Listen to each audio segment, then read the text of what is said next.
Okay, thank you very much for joining tonight. Again, if you have, there's a little background music, so I'm going to put everybody on mute.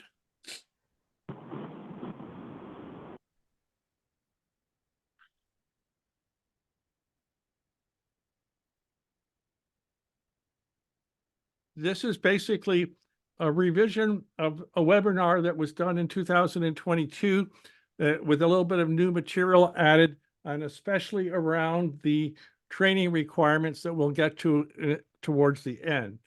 But I suspect everybody has an important question about what happens if they can't get the training. We recognize that, and if you can't get into a course because the training's not available, you can still race. There's a mechanism we'll discuss a little later on how that can happen.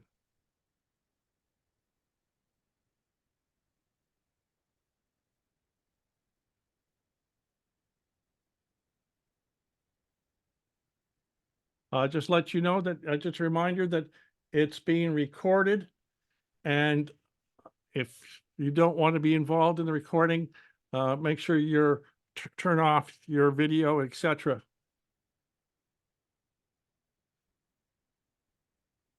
The ground rules, just go over that a little bit to make sure that we have as smooth as possible.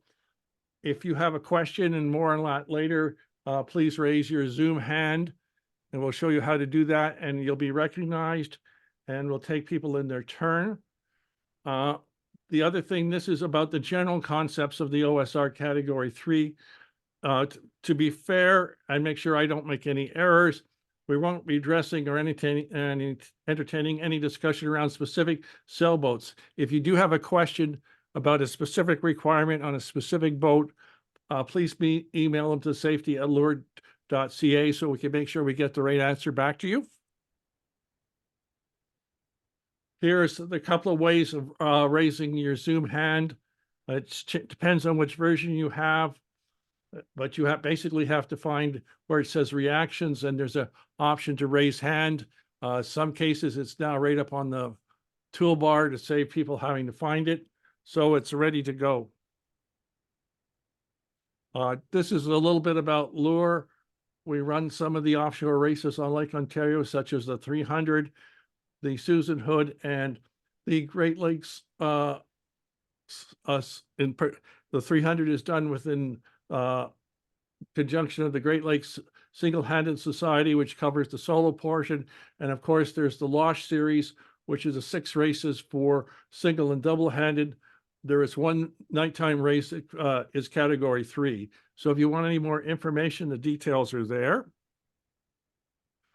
The purpose is not to make people experts on OSRs, and it's not to cover all the details, just to give you a good idea what's there and where to get more information. If you have any questions, please email them to safety@loor.ca so we can properly research them and get the answers back to you. Here's a brief agenda. We're going to go over the background.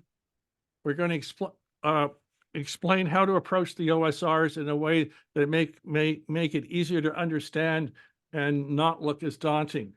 And we'll give you some information on where to get additional information. And we'll have some questions and answer period. This is my get out of jail free card. So whatever I say will be overridden by the racing rules of sailing, the equipment rules of sailing, notice of race, etc., etc. So this covers me in case I say something that's wrong. You need to check those documents, and they may be different from different events. So you have to watch for that. There's a couple of key items that the owner, person in charge, and skipper is responsible for always helping those in danger, as long as they don't put themselves or their crew or their boat in danger. This applies to helping anybody on the water, not just a racer. And its decision to race or not under the conditions is up to the boat and the person in charge. It is their responsibility to decide, hey, my boat's not prepared for this, so therefore I don't race. That's not the decision of the race committee. So what are the OSRs anyway? Offshore Special Regulations. They came about through the consolidation of a number of documents in 1967 through 1969, which means they're over 50 years old, which is a little scary. Time is passing too fast or something like that. They're maintained by the World Sailing Special Regulations Subcommittee. The World Sailing is a body that governs the racing rules of sailing, etc., around the world. Richard Hinterholler is a Canadian representative to that committee and is involved in the offshore special regulations. You may recognize the name of his father, who designed the shark. Unfortunately, they're written in blood. What they were forced to do, have done as they evolved, is deal with emergency and problem situations that have come up. So something new bad happens, like keels falling off new boats, then they have to address it. So the OSRs are constantly being revised to improve them and deal with new circumstances. Okay, well, why not just do what's required by the government in your little old dinghy? Well, that's designed for minimum and close to shore and not in the weather or sea states that people race in. So that's why we need more than just what's required there. For a comment about the US had to be different from the rest of the world. Some of it was driven by the US Coast Guard because there were a number of accidents, fatalities in offshore racing off the west coast of Northern California. Coast Guard has stepped in and say, hey, you need to clean up your act. And until you do, there's no more racing. So they developed the safety equipment requirements. They're very similar to what's in the offshore special regulations, but packaged differently. Many of the people that are involved in setting the U.S. sailing safety equipment requirements are also on the World Sailing Committee.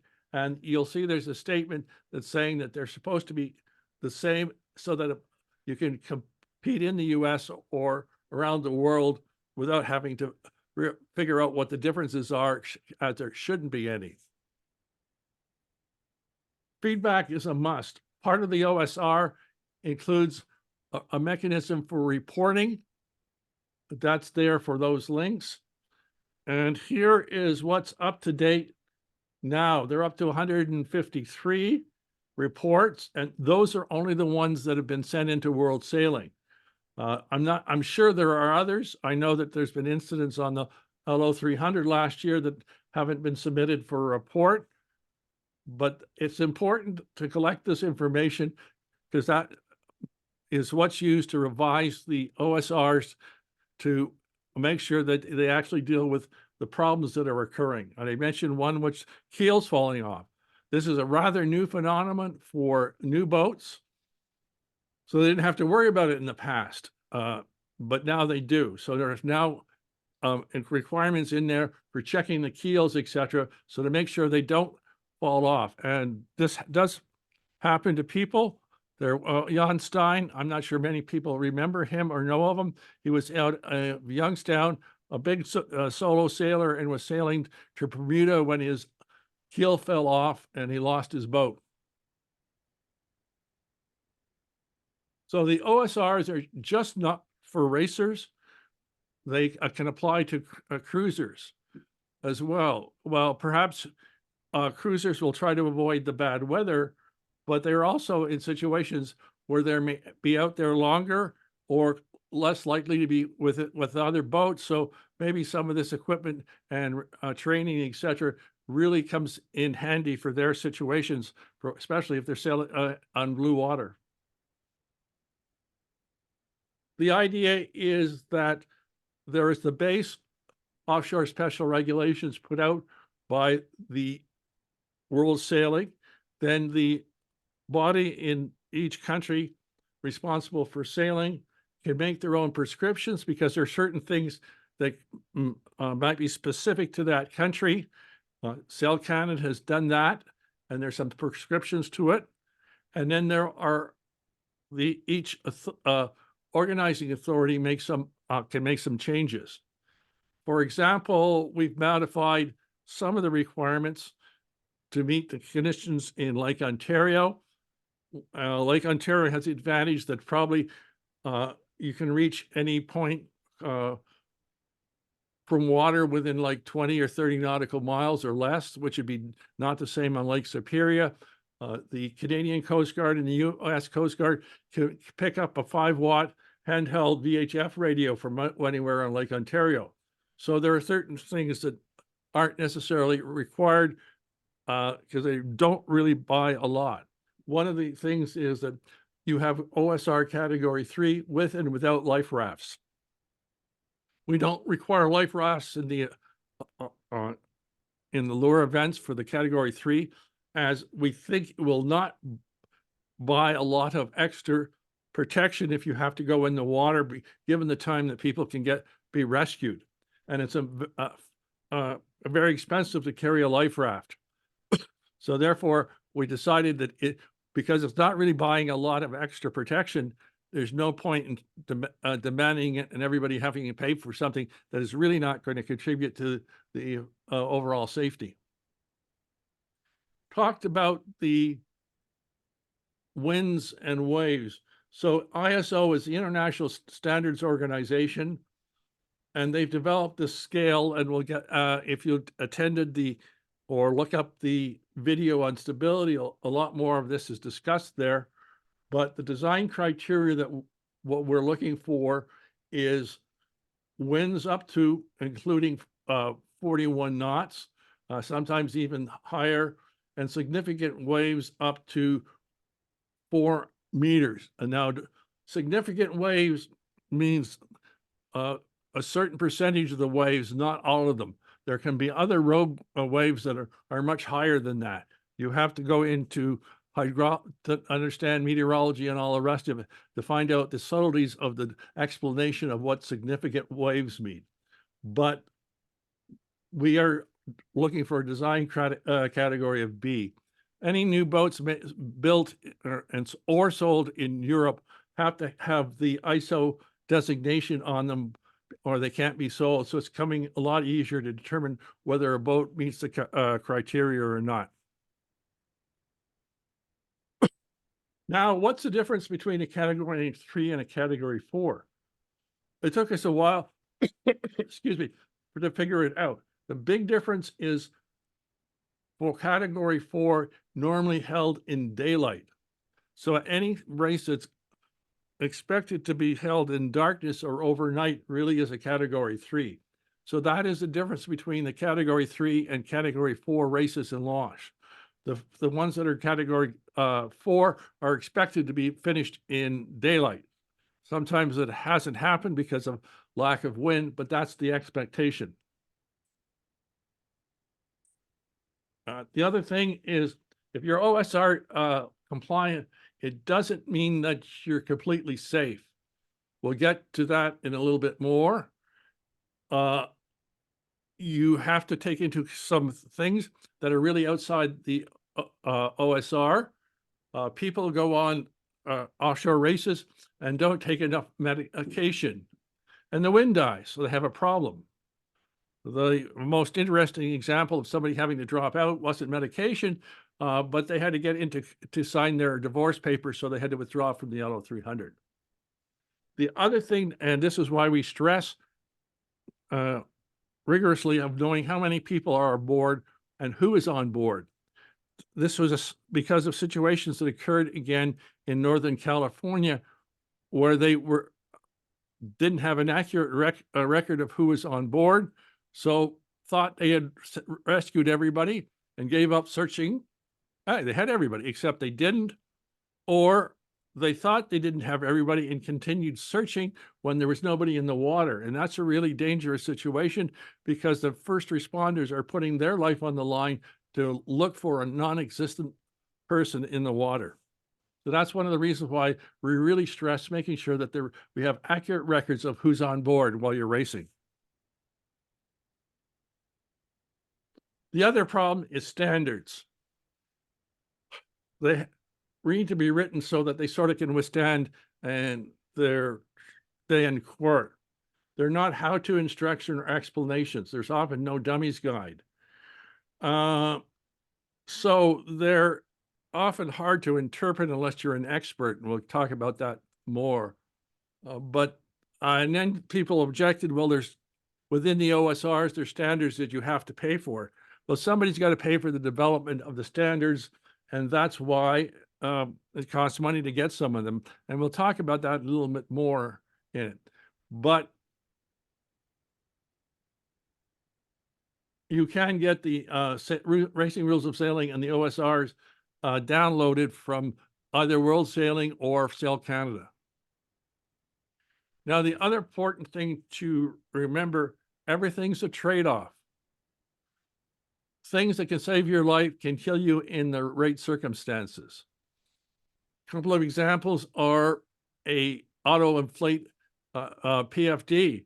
If your boat turtles, you got one on and you're inside the cabin and it gets wet and it goes off, you may have trouble getting out. The other example is tethers. You need to have the right size tether because you need to stop from going overboard. It's not to be attached to the boat. You just don't want to go overboard. So if your tether's too long, you may just be dragging yourself in the water, drowning if you're not using the right tether. So you have to understand what you're having and how to use it. Because what can save your life one minute could kill you the next. And having all the equipment is not enough. You need to know how to use it. In an emergency, you don't want to get out, have to read the manual or have to look up on Google, how do I use it? You need to understand how to put it into practice right away. So this is where the training comes into it, and we'll talk about it a little bit more later. And the other thing is you need to have more than one person know where all the equipment is and how to use it, because Murphy's Law says the person that knows, and they're the only person, is the one that's going to be incapacitated. You need to have ideas and a plan of what to do if the boat capsizes or the cabin fills with smoke, etc. So you need to have your own emergency plan. Won't spend a lot of time on this, but Emergency Management Ontario has the concepts of prevention, mitigation, preparedness, response, and recovery. And they all relate to things that happen in the OSR. Prevention is like having a well-designed and founded boat. Mitigation is the concept of stability. That's you right yourself if your boat is turtled. Preparedness is having a fire extinguisher. And responsing is knowing how to use it. And recovery is having your PFD or life raft so that when you have to abandon ship. Here's breaking down the OSRs into chunks.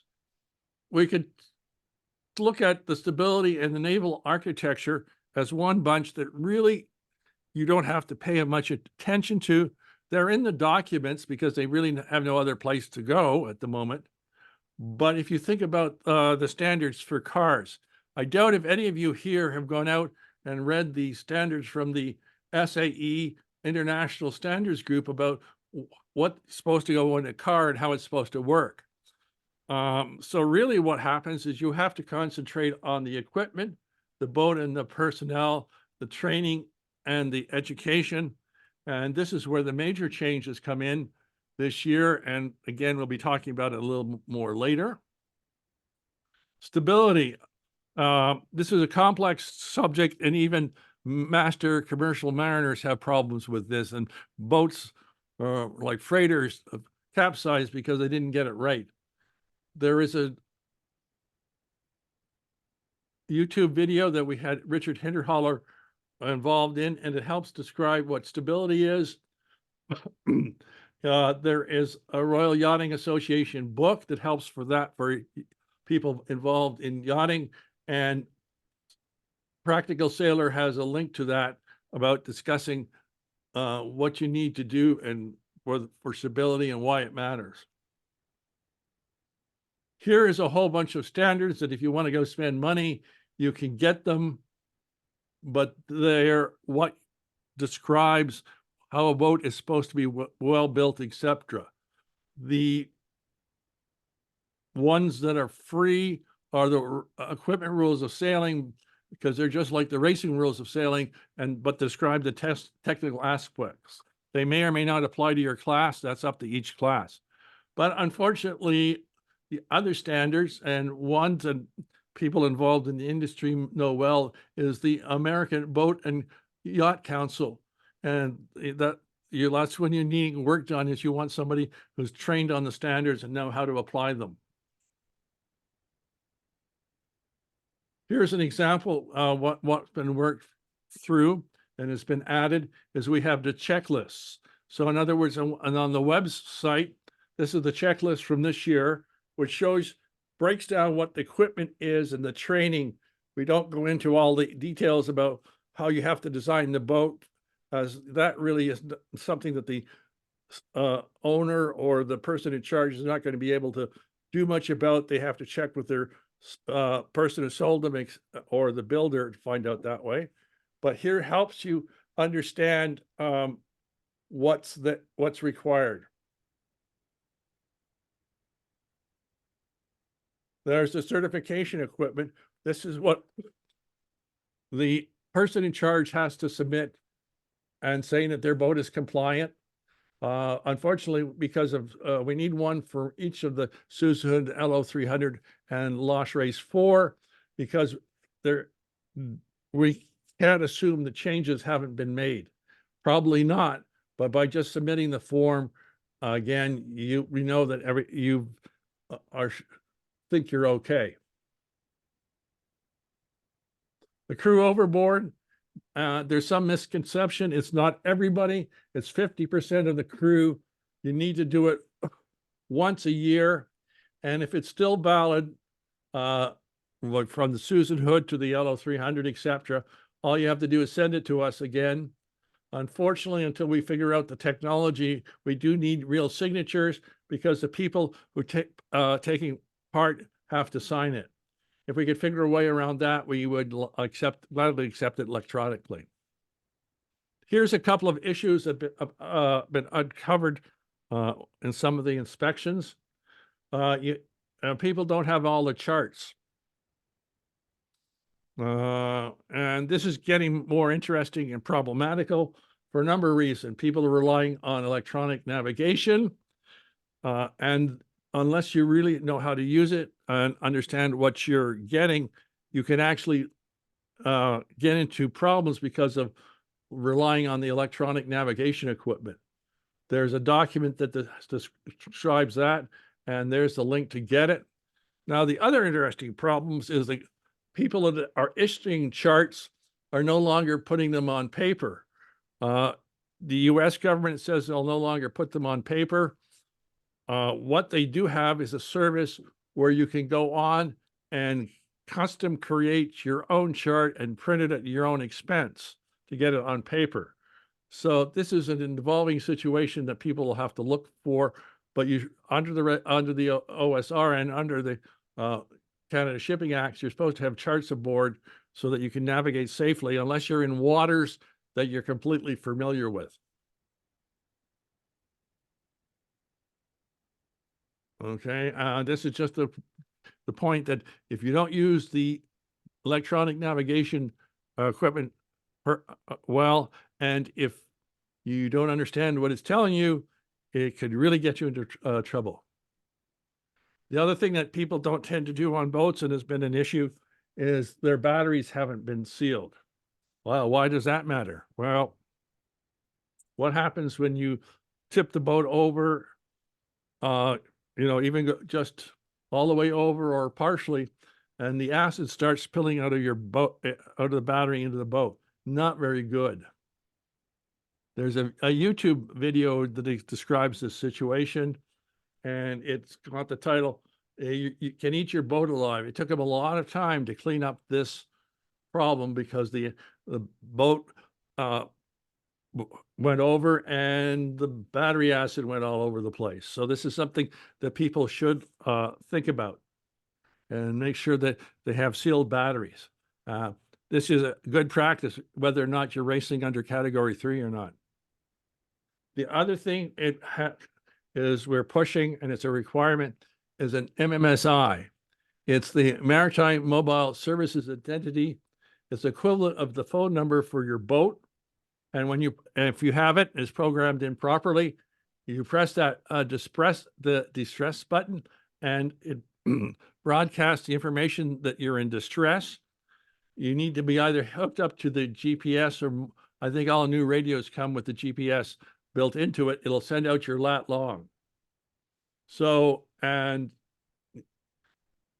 this is something from the government that you can get for free. You just have to go online, give the information, and they'll give you their MMSI number. For anybody in the US, unfortunately, they have two types of MMSI numbers. The ones that are given by FCC that will work outside the US, and the ones given by both US that won't work outside the US. So if you're somebody from the US planning to come to Canada, I suggest you properly get an FCC MMSI. Now we'll get on to the training requirements, which is new. Well, newly enforced, because they've been there for a while, but people haven't necessarily been following them. So it's important to understand the differences in the training requirements. LOOR only has category 3 and 4 events, but some of the events for category 0, 1, or 2 also have training requirements that require a 2-day course. And we don't want people to waste money by, oh, I'll take the 1-day course and then discover that, oh, I want to get race somewhere else, but I need the 2-day course. So it's important to understand what it is. The 2-day course is a world sailing syllabus that is recognized around the world. The 1-day course, which we'll talk about a little bit more, is basically each national authority has come up with their own course. Sail Canada has a course, US Sailing has a course, and I believe Royal Yachting Association has a course. So that is good enough for Canada for the LO category 3 events. But okay, now we've been starting to enforce this year. It's a similar requirement to other races. The race to Kingston is also doing it. The British Columbia Cat 3 races are requiring it, and the Bayview MAC and Chicago MAC have equivalent requirements. Here's the difference between the two courses.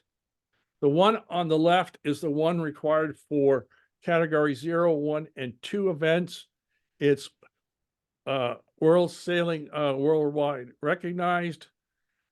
There's a typo. It meets category 2 training requirements.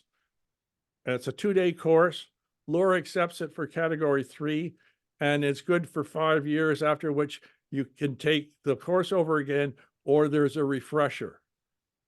For category 3 in Canada, you need the Sail Canada Coastal Personal Survival course. It meets the there's also a typo there. It should be category 3. It's 1 day.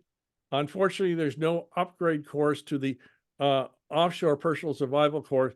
So if you take the 1-day course and you really should have taken the 2-day course, you're going to have to pay for 3 days of training. And that's why we want to make sure everybody understands it, so that to select which course is right for them. I'll just stop there and ask if there are any questions about the differences in the courses and what you need. Just unmute yourself and go ahead and ask the question.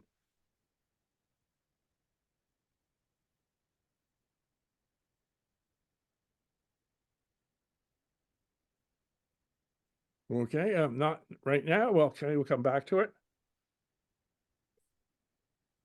Now, since this is being phased in, we run into some capacity concerns with the number of courses that the providers, such as Ontario Sailing, can provide.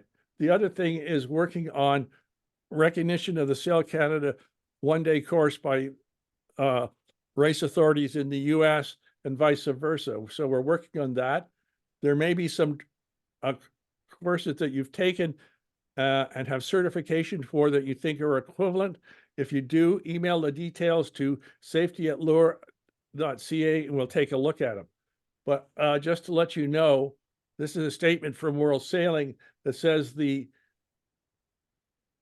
STWC, which is a commercial seafarers training, is not probably a full equivalent to the courses. They're very useful, but there are a number of things that are not covered that are concentrated on in the 1 and 2 day courses that are specific to people sailing. But if you do think you have an equivalent course, please let us know and we'll take a review of it. So here are the LOOR requirements for, okay, somebody's got their hand up. Michael, you have a question? Sure. You mentioned one of the slides ago that if you had taken the offshore 2-day course, that there was a refresher. And I've never seen a refresher course posted. So I was wondering where that was. Okay, I slightly misstate. World Sailing recognized the concept of a refresher course. Oh, okay. Okay. I'm not sure that Sail Canada has implemented one yet because of the cost of having a small number of audience. That's something that you can bring up to Sail Canada, and as more and more people have the course and need to have it redone, that they may consider. Okay. Thank you very much.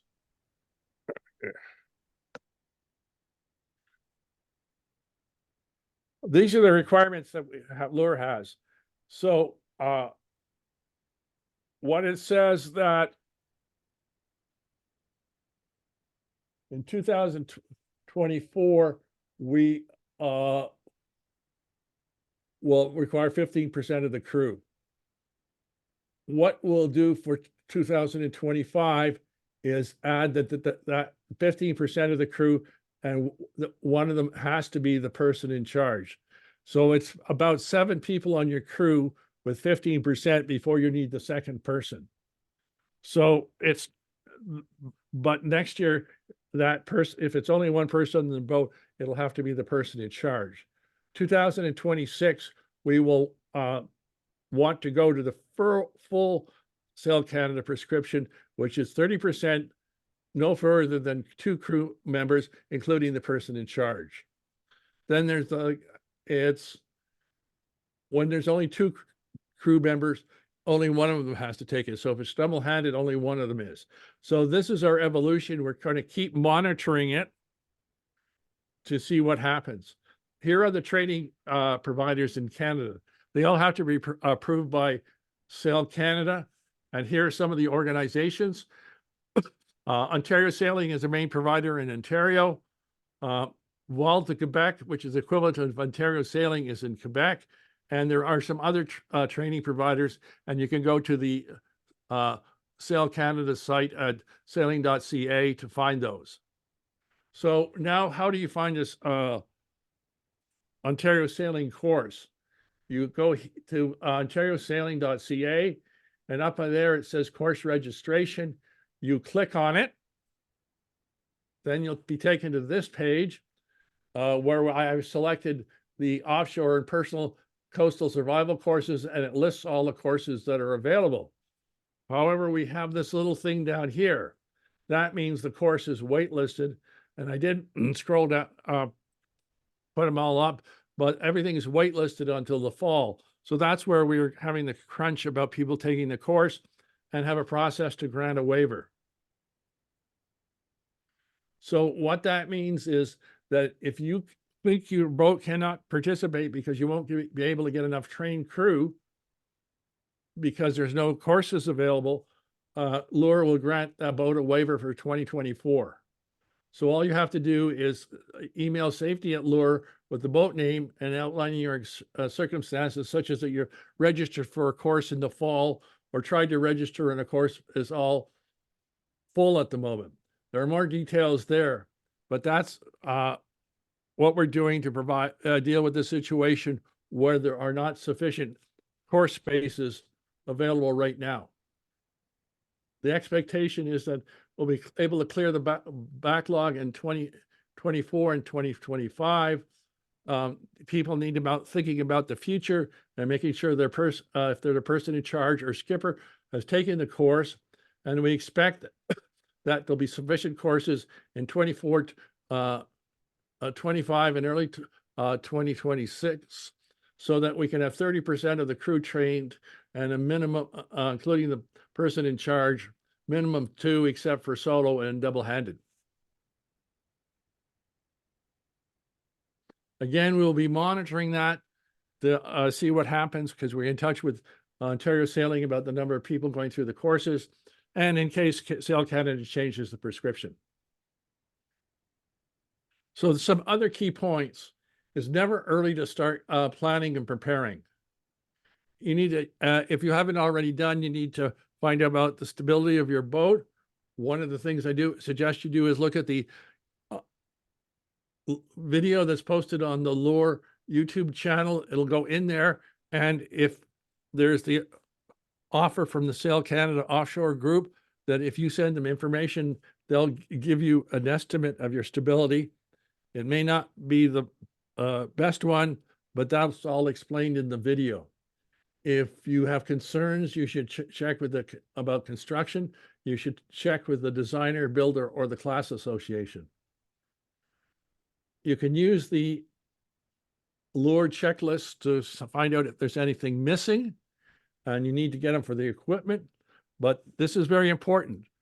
LOOR checklists may have items not on them that are required at other events, because we've amended the OSR Category 3 to remove them. So you may have to check to make sure that if you're going to race in another Category 3 event, the ones on Lake Ontario try to make sure they're all standard, but you just make sure that you're not caught out on that. And then you need to review the training or educational requirements. Not only is the personal survival course required, there's an expectation there that people have a knowledge of first aid. It's not an explicit requirement to have a certification in first aid that's valid, but it's a knowledge of first aid. And then you need to check. We try to announce a year or two in advance of any changes. One change that is not because of the OSRs, but will affect solo racers in the Lake Ontario 300, is the Great Lakes Solo Sailing Group has mandated that they have AIS transceivers. So that'll be a requirement for solo sailors in the LO 300. Whether that comes into the other races or not, we'll think about. And it is something that's probably going to be mandated in BC, because they have so much intermixing of the racing traffic and commercial traffic that the Coast Guard is demanding that out there. So that's, again, an example of where things have to be customized for the local situation. They'll need AIS because the government wants it there, whereas that's not an issue here on Lake Ontario. Here is some information you'd like to review.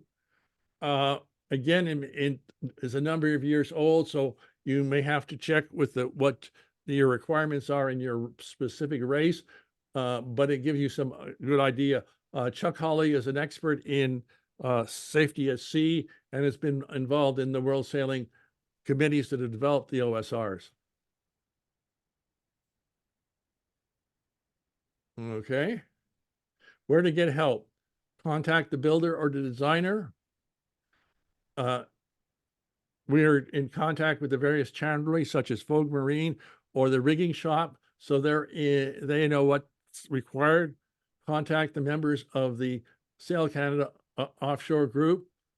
Search the web. There's a lot of information out there, but as with everything on the internet, use it with a grain of salt, because some of it's valid and some of it isn't. The other thing is, again, if you have a question, send it to safety@loor.ca and we'll give you the official answer as best as we can. Here are some references. This book is like 20 years old, so it's not up to date, but it has good information on the background of the OSRs and why certain things matter.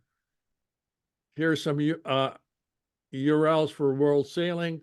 Go to the Sail Canada Offshore Group, or there's information at many of the other World Sailing National Authorities, such as the Australian Sailing Association. Again, if you send it, we'll try to give you our official answer and start posting the responses. Now, are there any other specific questions that of a general nature that we can maybe able to discuss, or are there questions you want to raise or other things you want to discuss among the group? Just raise your hand.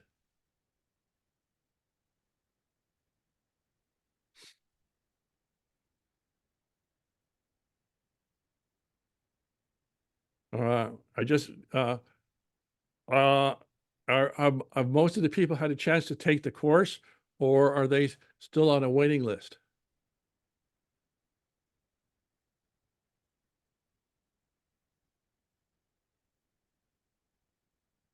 Okay.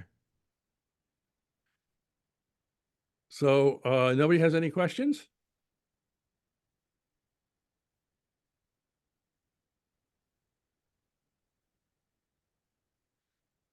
Okay.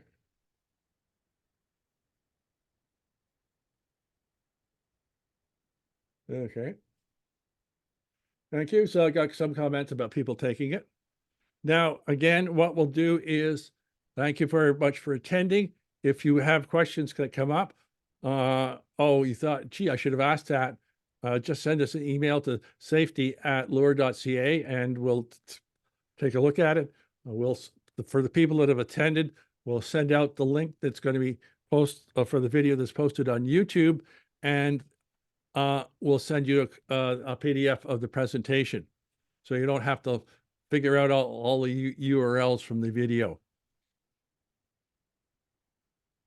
Now, of course, here everybody's looking at racing, but we always use volunteers to help with a whole bunch of things.